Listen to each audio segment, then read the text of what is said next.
అశ్వత్థామా హతకుంజరః. ఒకణ్ణి మనం బలంతో చంపలేకపోతే వాడి బలహీనతతోనైనా చంపాలి. సీసీటీవీ ఫుటేజ్లో ఆయన చూసినప్పుడే అనుకున్నా ఆడికి మద్రాస్కి ఆ ముగ్గురికి సంబంధం ఉందని.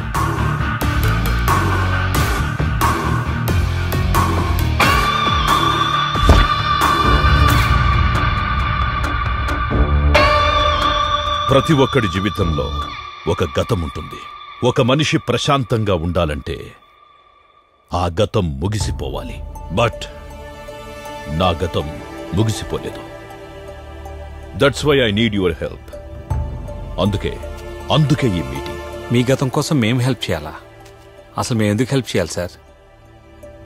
I'm a blind person sir. Hello, అసలు మీరేం మాట్లాడుకున్నా నాకు అర్థం కావట్లేదు. ఇక్కడ నేను ఉంటాం ఎందుకో, ఎండ్లో నా వల్ల కాదు. ఆయన మనతో పనుడు పిలిచాడా? సార్, మీకు విషయం తెలుసా? నాకు వినపడదు.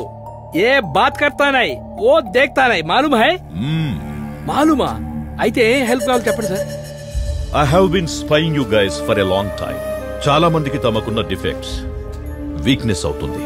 బట్ యూ గైస్ మీకున్న డిఫెక్ట్స్ ని స్ట్రెంగ్త్ గా మార్చుకున్నారు. I appreciate that. నాకా తెలివితో అవసరం ఉంది.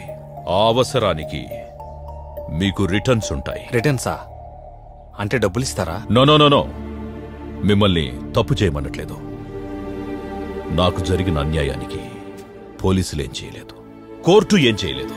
My last hope is you guys. Hope, returns, cool. నేను స్ట్రైట్ గా కరెక్ట్ పాయింట్కి వచ్చేస్తాను. Snake oil is the name goes. పాము చర్మంతో తీసిన తైలం. ఇదెవరికీ తెలియకుండా ఒక మారుమూల తండాలో తయారు చేస్తున్నారని, అందులోంచి పాములు తప్పించుకొని చుట్టుపక్కల తండాల్లో వ్యాపించి గిరిజనులను కాటేస్తున్నాయని నా ఇన్వెస్టిగేషన్లో తెలిసింది. దీని వెనక ఎవరున్నారని ఆరా తీస్తే ఒక పవర్ఫుల్ పార్టీకి సంబంధించిన పొలిటీషియన్స్ అని అర్థమైంది. కానీ ఈ పొలిటీషియన్స్ ని నడిపించడానికి స్వార్థంతో కూడిన తెలివైన వాడుంటాడు.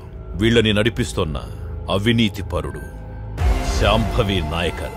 ఆర్థరైటిస్ ఇంకా బార్సిటిస్ అనే బోన్ జాయింట్ డిసీజ్ కి చైనాలో ఎక్కువ ఈ ఆయిల్ వాడతారు. వీళ్ళందరూ కలిసి ఈ ఆయిల్ ని ఒక చైనీస్ కంపెనీకి స్మగుల్ చేస్తున్నారని తెలిసింది. జర్నలిస్ట్ అయిన నా కూతురు శ్వేత జరుగుతున్న ఈ దారుణాన్ని తెలుసుకుని ఆంధ్రావని పేపర్లో ఒక ఆర్టికల్ రాసింది. మెంటల్ ఇల్నెస్ ఉన్న ప్రొఫెసర్ కొడుకుతో నా కూతుర్ని చంపించారు. I went to the police. Mental illness తో ఈ పొరపాటు జరిగిందని కేసుని క్లోజ్ చేయించాడు ఏసీపీ. అంతేకాదు, ఫారెస్ట్ డెవలప్మెంట్ ఫండ్ లో స్కామ్ చేశానని నన్ను తప్పుగా చూపించారు. I was just thrown out my department.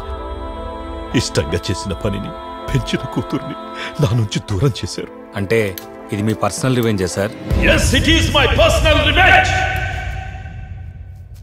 నా కూతురు శ్వేత ఆత్మశాంతి కోసం రివెంజ్, 100 గిరిజనుల కోసం రివెంజ్, 1000 పాముల కోసం రివెంజ్. ప్రతి జీవి వేరే జీవులతో ఇన్నోసెన్స్ చేసే ఈకోసిస్టమ్ ని కొలాప్స్ చేస్తున్నందుకే ఈ రివెంజ్.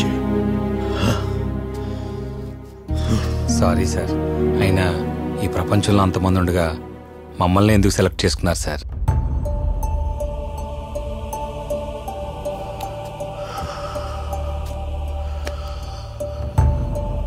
డిజబిలిటీస్ ఉన్నవాళ్ళు మీరు. అస్సలు అనుమానం రాదు కాబట్టి. బాగున్న వాళ్ల మీద ఈజీగా అనుమానం వస్తుంది. చెప్పాల్సిందంతా చెప్పాను. You can decide.